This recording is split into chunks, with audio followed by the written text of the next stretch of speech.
Bonjour et bienvenue pour cette deuxième émission de la saison. Aujourd'hui, on reçoit un personnage emblématique de la télé-réalité française, connu au départ pour sa participation à Qui veut épouser mon fils, et puis dans d'autres programmes, on l'a vu également. Mais notre invité, c'est pas seulement de la télé, c'est aussi une personnalité attachante, un parcours de vie assez riche, et puis une actualité qui continue de susciter la curiosité. Bonjour Florent Ray, et merci d'être avec nous. Salut, j'espère que ça va. Salut à tous. Tout va bien en Auvergne aujourd'hui. Ça va, il pleut pas, il fait beau. Si, il pleut malheureusement. Il fait on va meilleur vous envoyer à un peu de Marseille. soleil du sud. Ouais, voilà. Ouais, on a un peu de soleil, on profite encore un peu. Bon, super. Alors Florent, pour commencer, est-ce que tu peux nous raconter comment tu t'es retrouvé dans Qui veut épouser mon fils et comment tu as vécu cette expérience? Allez, c'est parti. Bah écoute, j'ai commencé en vérité, je faisais du mannequinat quand j'étais plus jeune et j'ai été accosté sur les réseaux sociaux où on m'avait proposé de faire Qui veut épouser mon fils. C'est vrai que moi, au tout début, quand on m'a appelé pour m'envoyer un message pour me dire ça, je dis arrêtez les blagues parce que c'est vrai que la télé-réalité commençait, on connaissait pas du tout ça à part la story qui avait commencé. Donc j'ai dit non, désolé, les trucs comme ça m'intéresse pas. Les blagues, c'est pas pour moi. D'accord. Et 5 minutes après, on me dit mais si vous voulez, je vous envoie un mail directement de TF1, au moins vous êtes rassurés et tout. Et moi, bien sûr, bête et discipliné, je dis allez, viens, envoyez-moi un mail pour voir. Ah oui. Et j'ai bien reçu un mail de TF1 qui m'a proposé de faire le programme Qui veut épouser mon fils. Alors on ne savait pas que c'était qui veut épouser mon fils. Ah oui, d'accord. On nous avait dit on nous avait parlé du Bachelor. D'accord. Donc j'ai dit ça peut être pas mal ça, seul avec des filles. Oui, et tout, c'est plutôt sympa. Oui, pour la côte. Oui, quel garçon refuserait de faire ça? C'est clair. Voilà. Et donc je venais de séparer de ma copine que j'avais à l'époque et j'ai dit allez, pourquoi pas. Et donc après ils m'ont fait monter sur Paris. Ils m'ont dit de venir avec ma mère. Donc je savais pas pourquoi. Ah oui. Et arrivé sur place, ça a été en fin de compte il y aura ta mère dans le programme et il va falloir qu'elle te marie. Donc moi au début j'ai refusé. D'accord. Mais pas du tout, je me vois pas faire une télé avec ma mère, même si je m'entends très très bien avec. Oui, ça se voyait. Ma mère est infirmière, donc tu vois, j'avais pas du tout envie de me mêler ma mère à ça. J'avais 23 ans à l'époque, j'étais jeune. Et après, j'ai dit non. Et une semaine après, ils m'ont rappelé, ils m'ont pas obligé, mais bon, ils m'ont fait comprendre qu'ils me voulaient absolument. Ok. Donc ils ont parlé niveau salaire, donc c'est vrai que niveau salaire... j'ai pas refusé. Ah oui, il y avait une bonne négociation alors. Il fallait, tu sais, avec la télé, surtout quand tu sais que c'était TF1, tu te dis, TF1, tu peux un peu négocier les trucs. Vu l'audience que vous avez fait, oui, vous pouviez quoi. Oui, on avait fait un truc de fond. Et donc après j'ai accepté et voilà, j'ai fait ce tournage qui était bizarre au début parce que je vais t'expliquer pourquoi. C'est très simple, c'est qu'on ne tournait pas tout d'un coup. Ah oui, d'accord. On faisait une semaine de tournage, une semaine chacun rentrait chez soi. On repartait encore une semaine en tournage. Après, on rentrait chez soi une semaine encore de tranquille. Et après, on repartait en tournage une semaine. Donc, c'était très bizarre. D'accord. Comme tournage. Et ta maman, elle a bien vécu aussi l'expérience Ouais. Alors, différemment de moi, parce qu'ils ont essayé de la faire passer pour une personne un peu possessive. Oui. Au début. Et que pas du tout, elle s'entendait très bien avec les filles et on parle encore avec certaines. D'accord. Qu'on est resté en contact. Ouais. Et mais sinon le tournage était très bien. Franchement, ils sont très bien occupés de nous.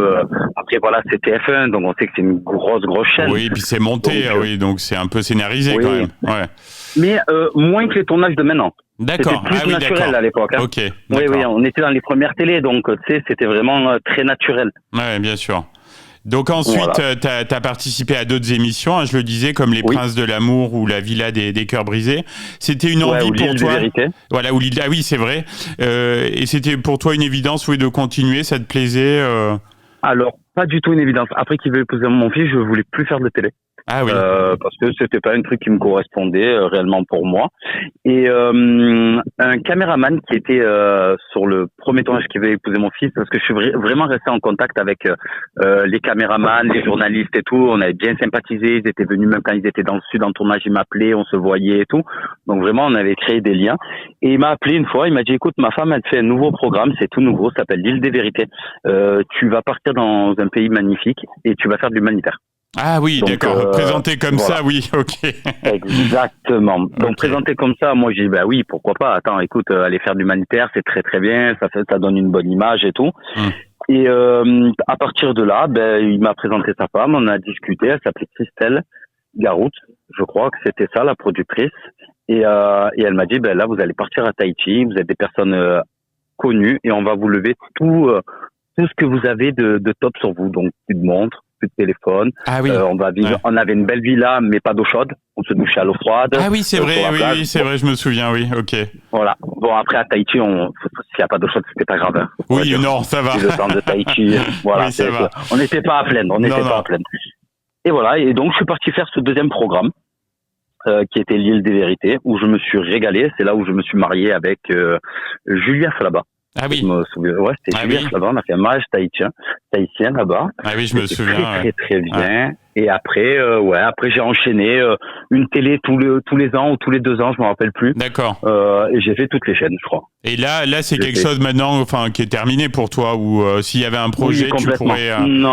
Non, à part un Pékin Express ou un Koh-Lanta, dans un truc sportif, oui, mais plus un truc où il y a des filles, où j'avais l'image de séducteur et tout, c'est plus du tout mon truc, quoi. Non, c'est sûr, parce que maintenant, donc, t'as une vie de famille rangée, hein, avec ta compagne, Yvan et mariée, ta fille. Ma femme. Voilà, ta femme et ta fille Jade.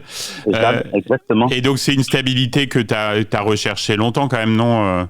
Tout à fait. Ben, c'est vrai que ça me manquait.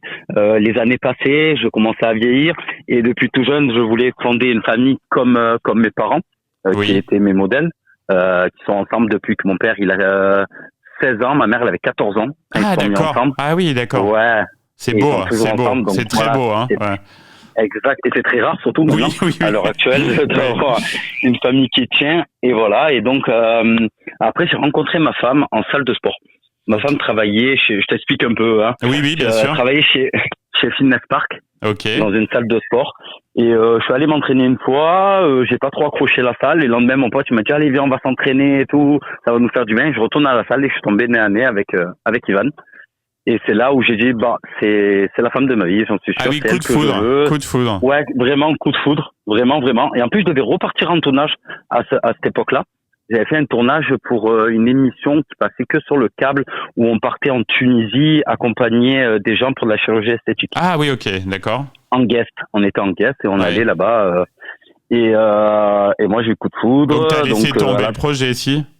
Non, le problème c'est que j'avais signé un contrat où j'étais obligé de partir. D'accord, ok. Donc entre-temps, c'était pas prévu que je rencontre Yvan. Donc j'ai dit à Yvan, écoute, je fais le minimum que je peux faire là-bas pour qu'il soit content et je rentre direct.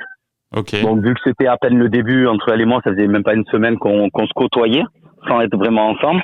Donc je suis parti une semaine ou deux et j'ai dit à la prod, bon, je veux rentrer. Tu devais être impatient de rentrer.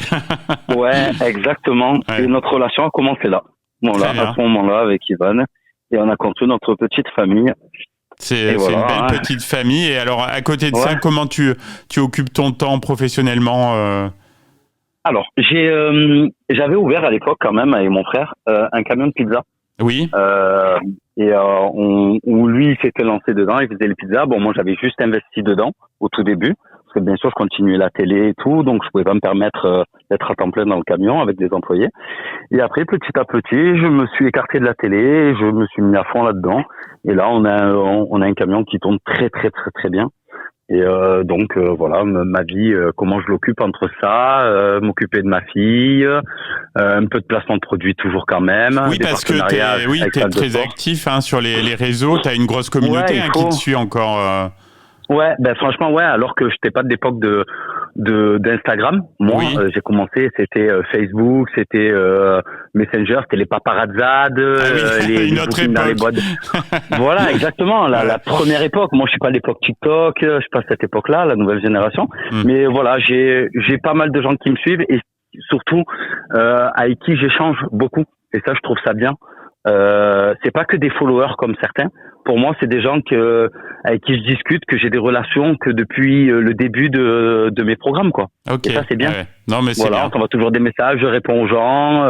Comme t'as vu, tu m'as envoyé un message, je t'ai répondu. Exactement. Voilà, je reste disponible quand je peux, bien sûr. Pas tout le temps, parce que à côté j'ai une vie, il faut que je m'occupe de ma fille et tout.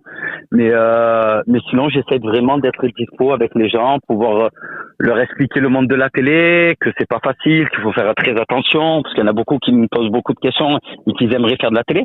Mais après, voilà, il faut voir le côté aussi négatif dans la télé. Il n'y a pas que du positif. Non, c'est bien. Tu peux conseiller, toi qui as vécu ça de l'intérieur, c'est important. Exactement. C'est ce que je fais au maximum.